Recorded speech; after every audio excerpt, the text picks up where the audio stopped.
and welcome to the Citizens Climate Lobby Roundtable. I'm Yumiko Jacobing. It's my absolute honor to be able to be here with you and to share this opportunity and to moderate this conversation. So we're very fortunate tonight to have Jan Strait, Dennis Icabone, and Peter Boogaart joining us and sharing a presentation with us. Panelists, would you please take a moment to introduce yourselves? Perhaps Jan, if you'd be willing to go first. Okay,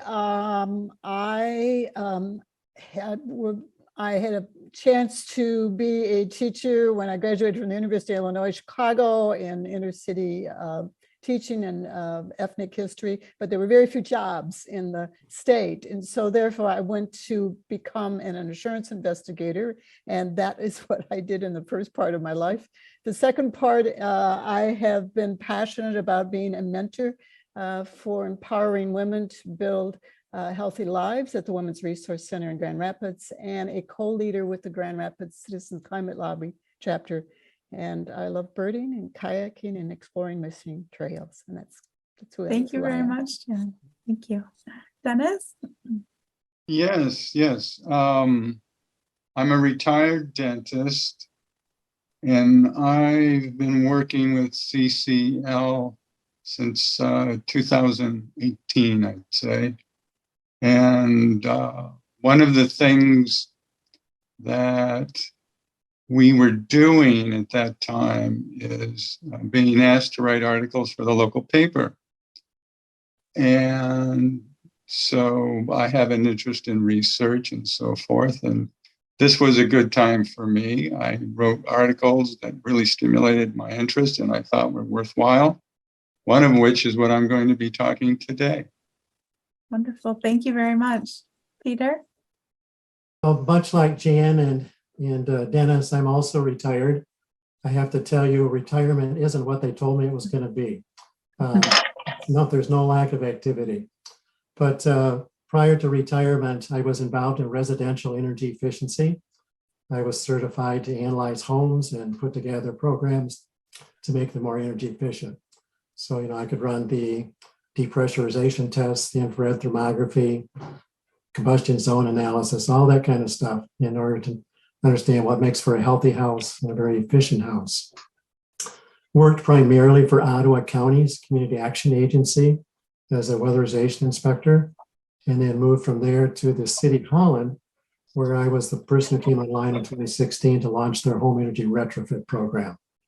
So Citizens Climate Lobby for me is just sort of a natural extension of all those things I became interested in working with energy efficiency. Wonderful. Well, thank you so much. And again, I'm Yumi Jakovic. I'm the director of the Office of Sustainability Practices at Grand Valley, and it is such an honor to be able to speak with you. At this time, I'm thrilled to be able to turn this over to you for your presentation.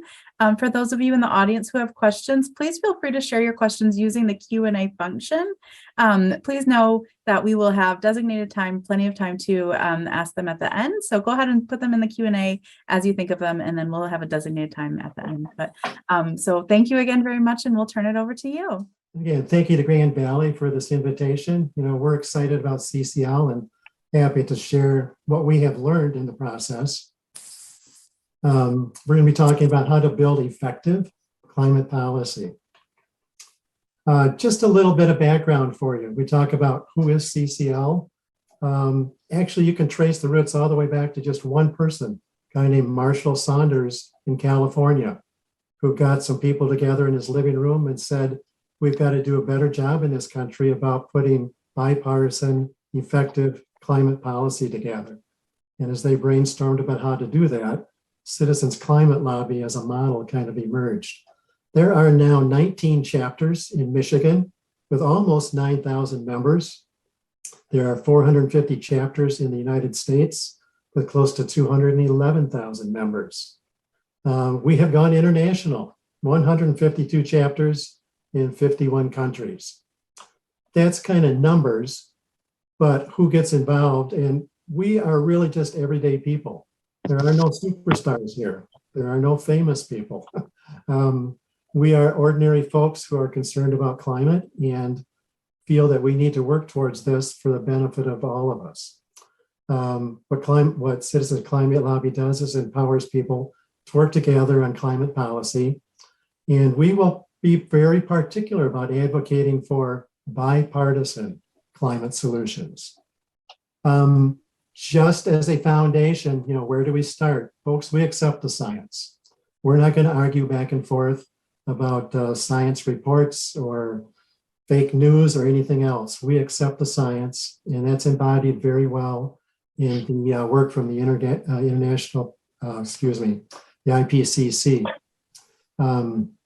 And the quote you're seeing on the screen there is really the essence of what we take a look at. And we understand that this is serious. I'm not a scientist. I'm not going to argue about data, but we know it's serious, and that's telling us we need to deal with it. And that's really what has brought all of us into this citizens climate lobby work from so many different directions. We operate on principles. We intend to be focused. There are a million things you could do under this topic, but we intend to pick what we think is the most important thing to pay attention to and to laser focus in on working towards that. We're optimistic. By definition, you have to be if you're going to work in climate kind of work. Relationships are just huge for us. Relationships we build with legislators, relationships we build with each other. Marshall Saunders was quoted as saying, we're betting the farm on relationships, that people who know each other and work together will come to good solutions. We expect ourselves to operate with integrity. We're really intrigued by the fact that people who have not been engaged in the past are really enthused about the work. They begin to get a sense of their personal power. You are an American citizen with a right to speak up. Most of us haven't learned how to exercise that right. Citizens Climate Lobby has really helped a lot of us with that. And again, we intend to be nonpartisan, and as much as possible, we are actively engaged in trying to have a very diverse membership in all senses of the term. We organize ourselves into chapters. Chapters operate with 5 teams. You're kind of seeing the 5 teams named here. They aren't exclusive. They overlap. They influence each other. They support each other. In the end, we need to pay attention to these topics if we're going to be an effective chapter. And we look for people who want to work in this particular kind of team area. If I can take those individually, we do lobbying, not in the sense of special interests. Lobbying can be a negative term for a lot of people. They figure elite people getting what they want and manipulating the government. But we do speak directly with politicians at home and in Washington, D.C.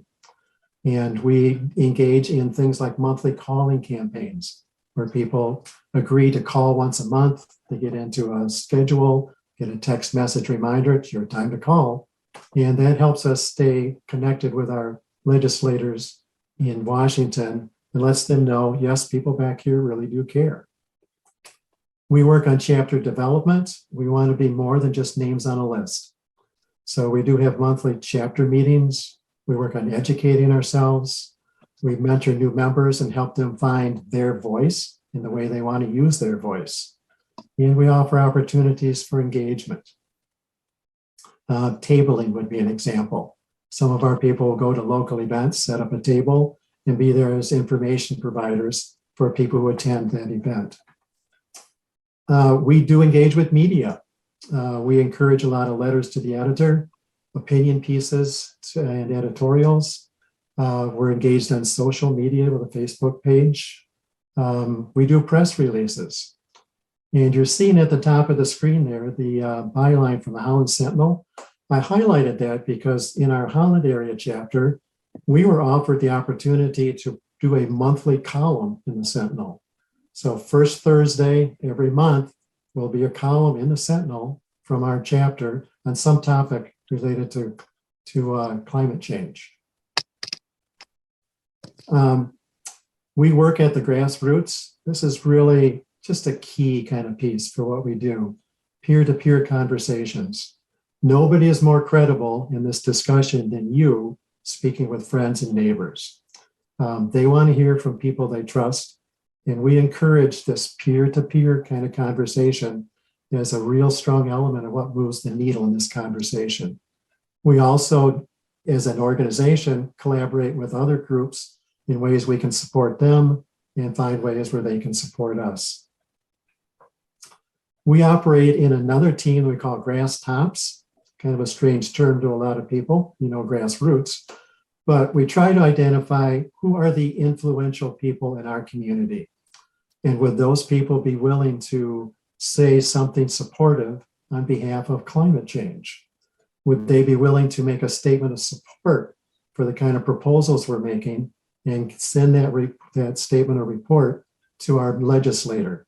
Legislators are influenced by people who they believe are influential and significant. And as much as possible, we recruit those people to help us carry the message.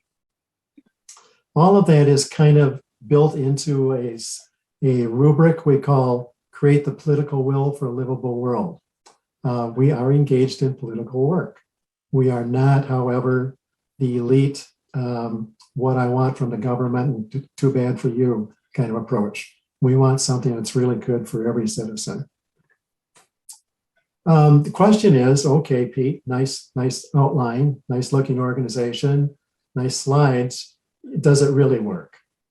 And we believe it does. So with some consistency, we hear from legislators that they really want to hear from Citizens Climate Lobby because of the respectful way in which we engage with offices. We don't develop gotcha moments. We don't put out 30-second sound bites saying, guess what he said. When we meet with legislators, we keep confidential the conversation that occurred. So we like to think we're a trusted partner that they can turn to when they really want to dig into climate change issues. It's no secret the Republican Party is having a tough time getting on board with climate change, but we're seeing significant movement. 2015, Republican Representative Chris Gibson introduced the Gibson Resolution, which was the very first time Republicans in Congress used the words climate change out loud. 1 year later, saw the formation of the Bipartisan Climate Solutions Caucus, which brought members of the House together in a talking forum that allowed them to ask their questions, raise their points, get their doubts addressed, and begin to find a common mind. 2018, the Republicans introduced carbon pricing legislation for the very first time. It's not a bill that passed, but it was pretty significant that Republicans themselves put climate legislation on the docket. 2019 saw the Senate build a bipartisan climate solutions caucus.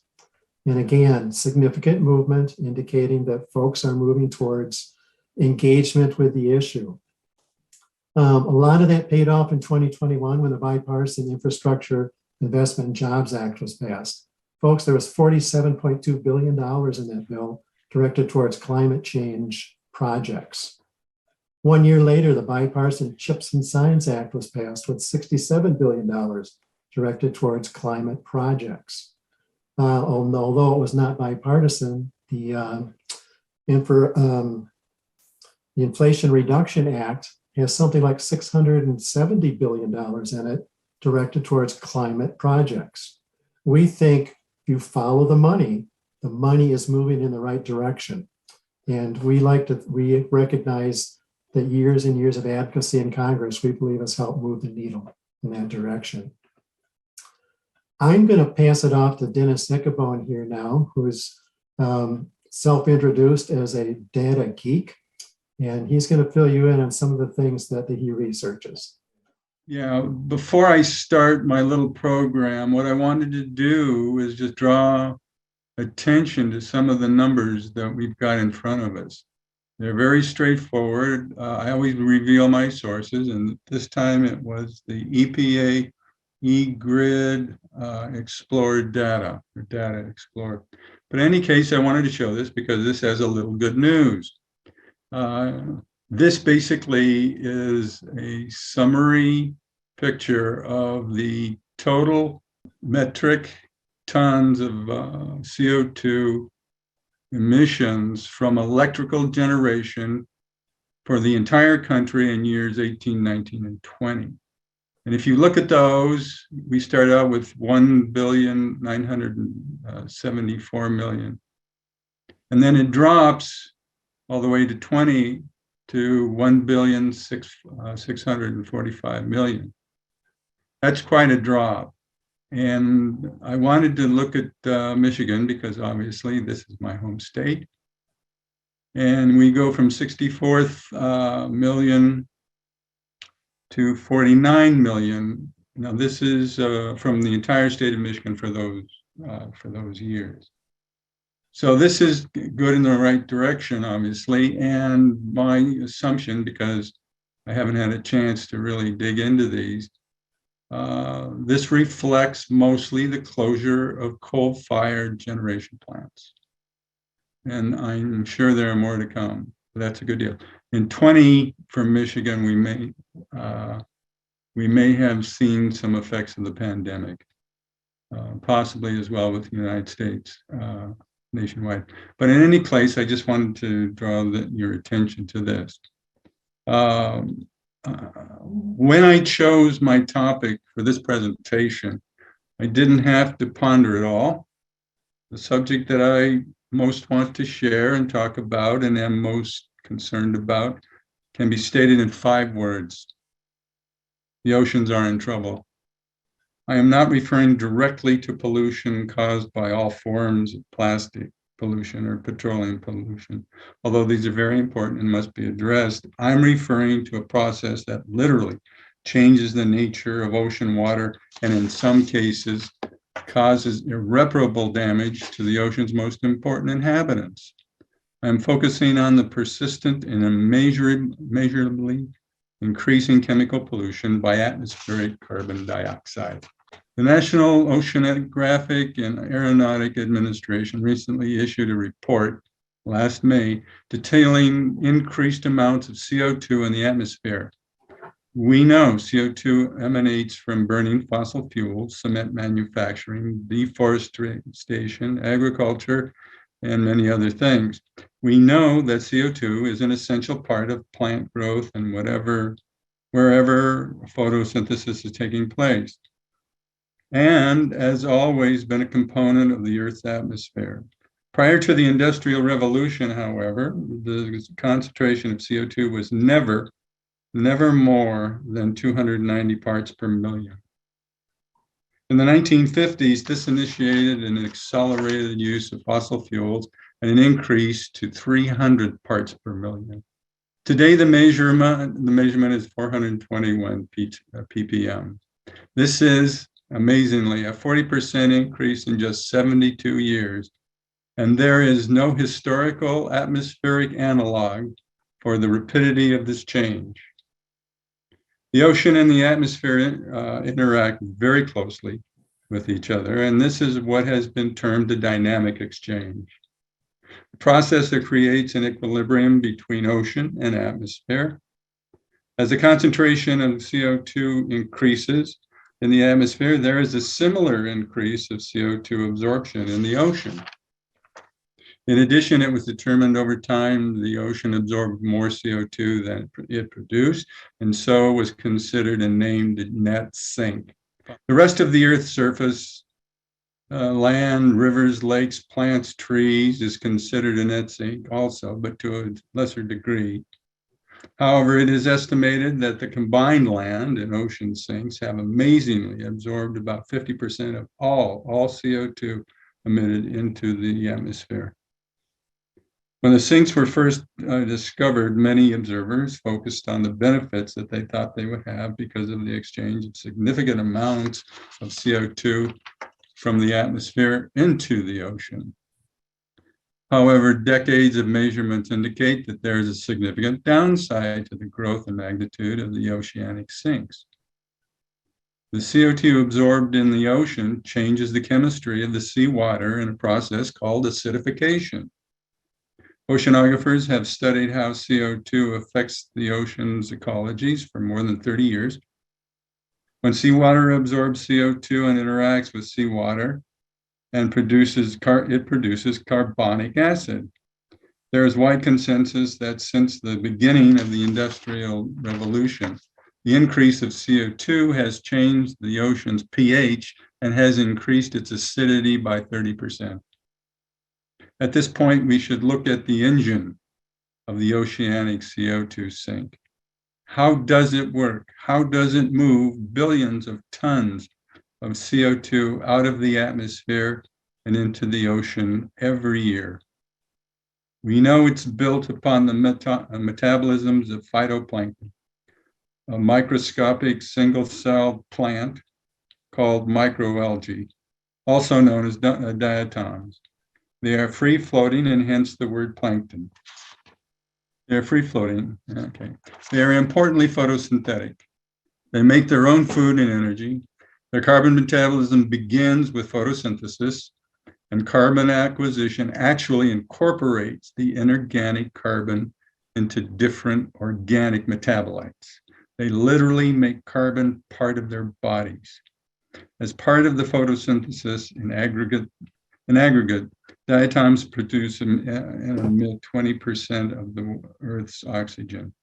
When this process is completed, and if the diatoms are healthy, quote unquote, and loaded with carbon, they will sink into the oceans, and a good bit of the time to the floor.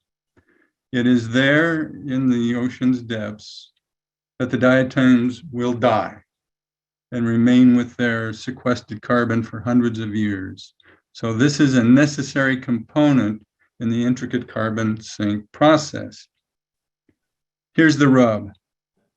Plankton is found all over in every body of water, and therefore is vulnerable to the increasing CO2 levels and to the consequential rise of acidification. Increases in carbonic acid in the ocean is decreasing the efficiency of normal metabolic chemical reactions needed for algae growth and their function. This has a huge impact on the health of the ocean and its ability to remain a stable carbon sink. Thank you. Could I add just a humorous note? Because what Dennis is talking about is so dead serious that you almost need to defend yourself against that kind of serious information. So do you folks know that an Asian elephant weighs 2,000 pounds?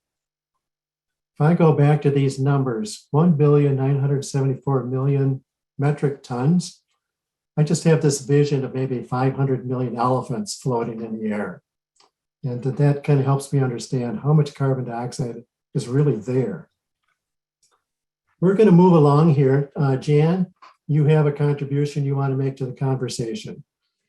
Thank you, Dennis. Thank you so much for that information, and especially for Peter for that visual image of all of those floating in the air. I'll remember that one.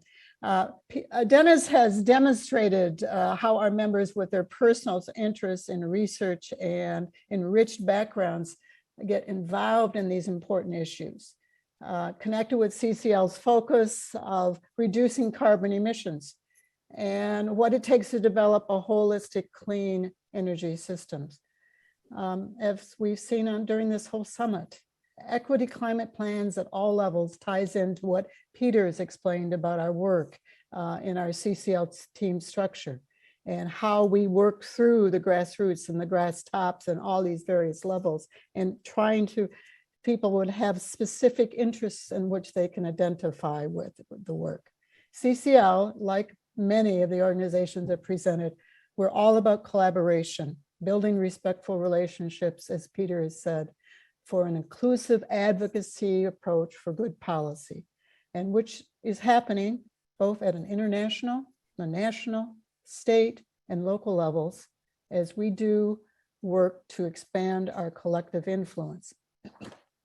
This is possible by encouraging our members to connect with local groups like GVSU offers, like MISCAN offers, and others like GR Coalition, Climate Coalition, for a shared focus in sponsoring and educational programs and events to send messages for more participation, for developing awareness of political will on climate issues.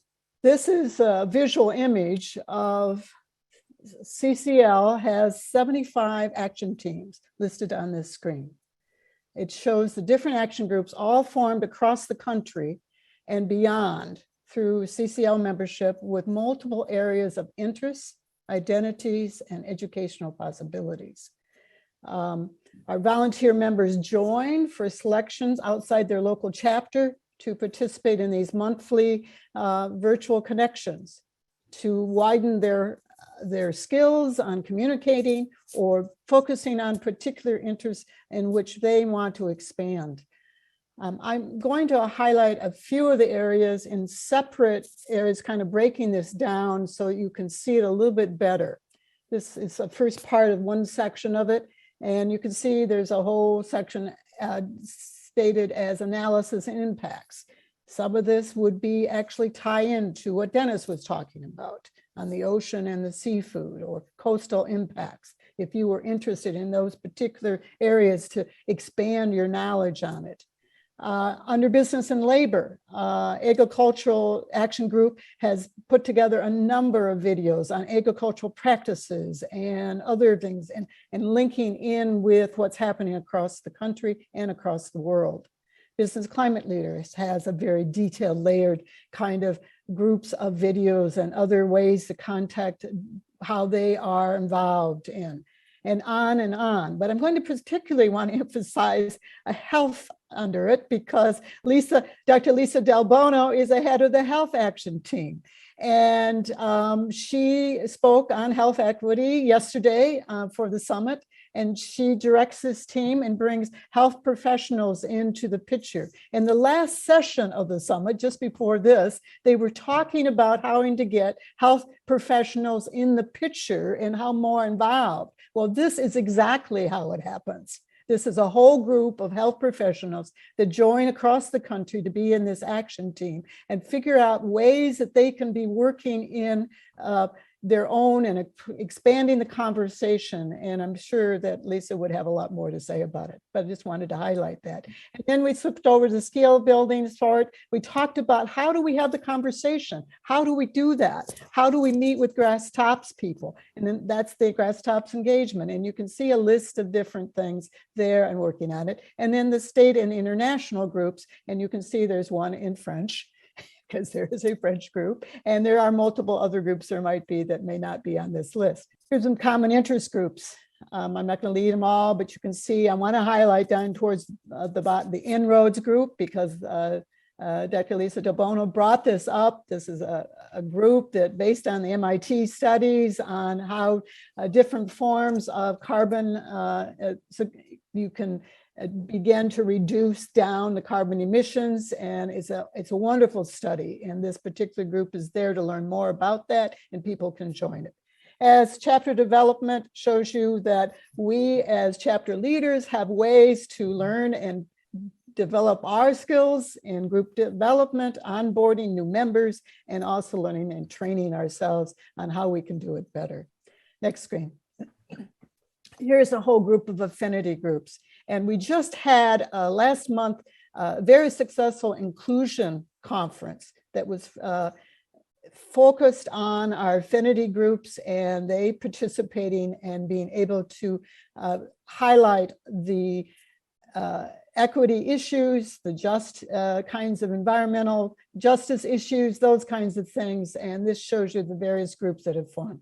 And then, of course, multiple faith groups that meet across, bring in from across the country. So under all of this, we have shown how the areas a member you are able to hook up in mutual interests and meet others, contribute and learn new skills through these various groups.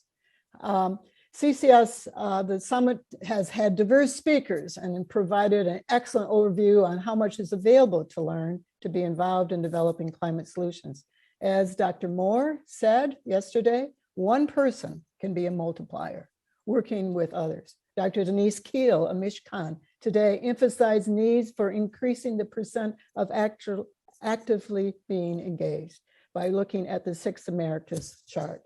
Dr. Lisa Del Bono's explanation on health justices and putting a price on carbon was an important tool for climate health justice along with other policy solutions.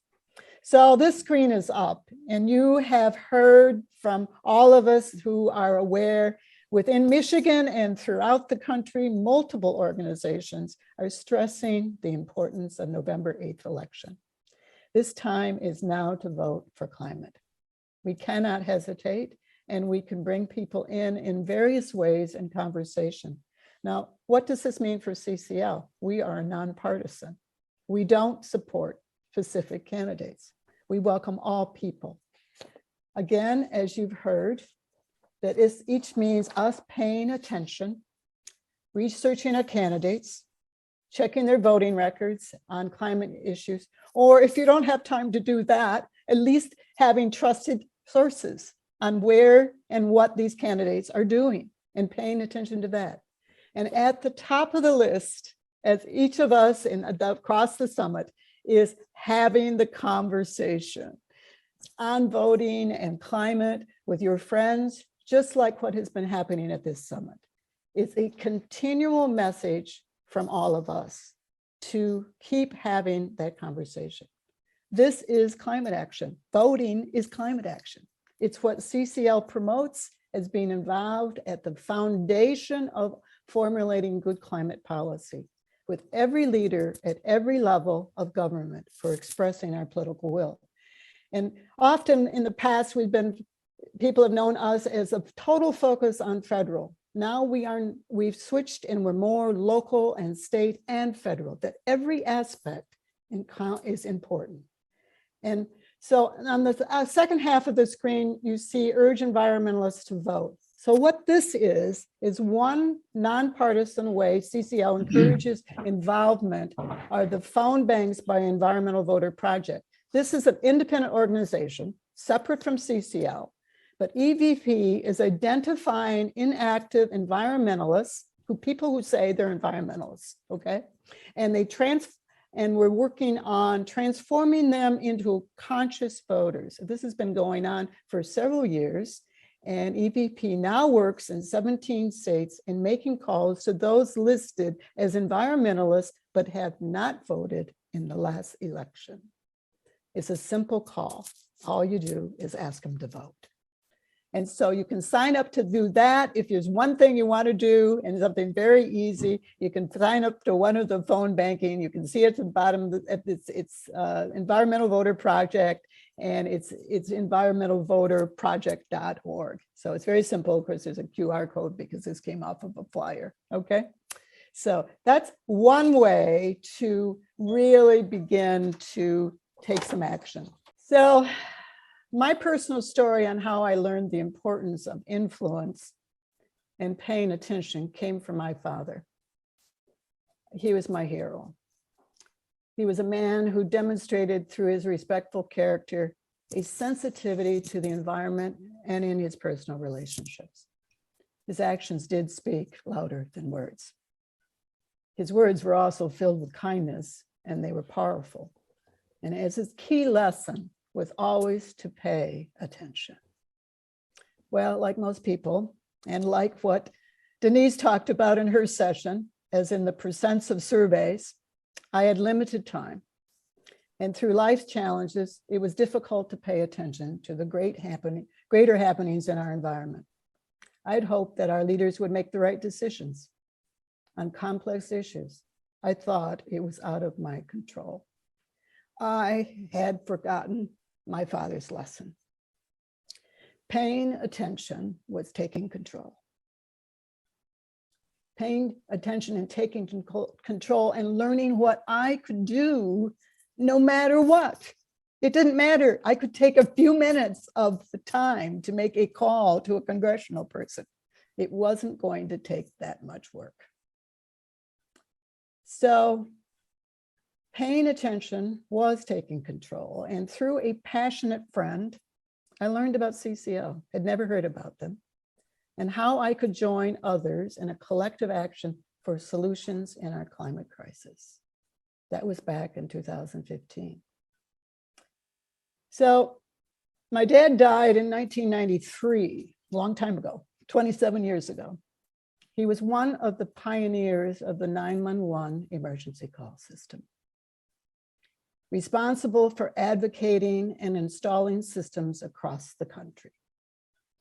Often he would return from those trips and be upset, kind of just he was a very quiet man, from dealing with community leaders who failed to grasp the necessity of change. He felt their true failure of paying attention to the importance of cooperation and collaboration to the benefit of everyone. They were just concerned about their small, limited territory. He stressed their attitude was catastrophic. They could not see the complexity of what needed to address the major emergency events that could possibly happen. How this lesson applies to what we face today, to a magnitude of complexity beyond any perspective that he may have had. Much has happened and is now happening, and we have a great potential ahead. It requires each of us, all of our organization entities, working through the details necessary for cooperative action and for equity just solutions, adaptation for a livable world. Is it possible? It is, I believe. Our most important takeaway today, as this summit and all of us networking, is hope grows only from our actions, and our actions together make it possible. We are inviting people to join us at Citizens Climate Lobby. If you're interested, it's pretty simple. Go to citizensclimatelobby.org. You see a little green button at the top there. Click on that and it'll take some basic information. And then you are referred to a local chapter for follow-up.